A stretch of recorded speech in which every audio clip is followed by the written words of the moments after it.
The United States is much more than just a place of freedom. It is a place where we get to express those freedoms. And those freedoms actually have names. Freedom of religion, freedom of press, freedom of speech, all are under the First Amendment. So what does exactly the First Amendment say?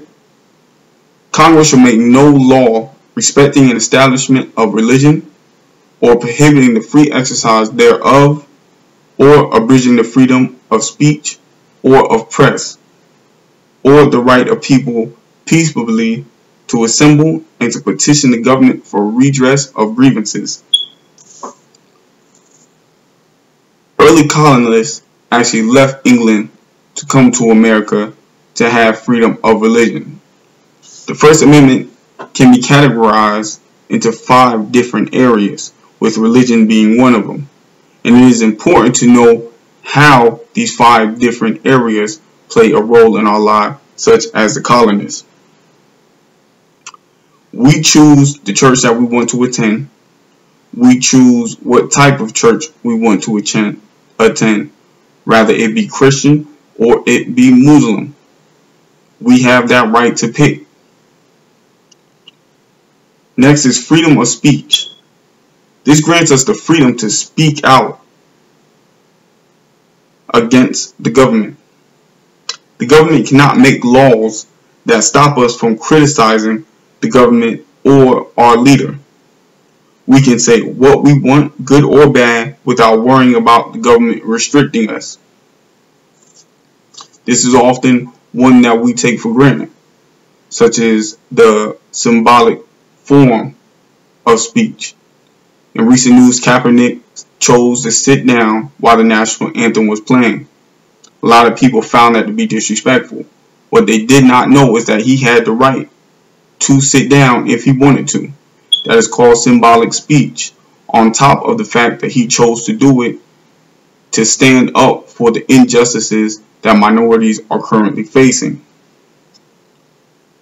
We also have freedom of the press. This gives us the freedom from the government controlling what we hear, see, or read. We have the right to get our news from multiple sources, and if we don't like what they are saying, we have the right to write the editor. We can pass out leaflets and share our ideas and beliefs. Next is the right to petition. With this freedom, we have grievances with our government.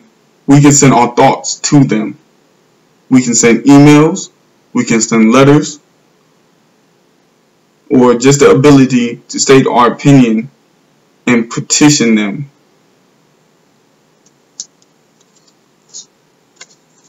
And last but not least, the freedom of assembly. This means that groups of people can congregate in public or privately to share ideas. It can be a social group, political group, or a religious group. We have the right to assemble and share ideas. The reason why it is important to express our First Amendment is the fact that there are places out there where it would be a luxury to have what we have. Instead of seeing it as an opportunity, we see it as an obligation. Hence, we normally don't follow by the First Amendment. We know of the First Amendment, but when we have the choice to express it, how often do we do it? Once again, in the case of Kaepernick, he chose to sit down. And also the medal winners of the 1968 Olympics chose to sit out.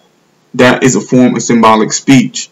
Whenever you're in the position to express yourself, you should do it with the state of mind that you were given that freedom to do so. Once again, it is much more than just guidelines and everyday rules that we live by. The First Amendment and the rest of the amendments actually grants us our freedom. The freedom that we love so much about America.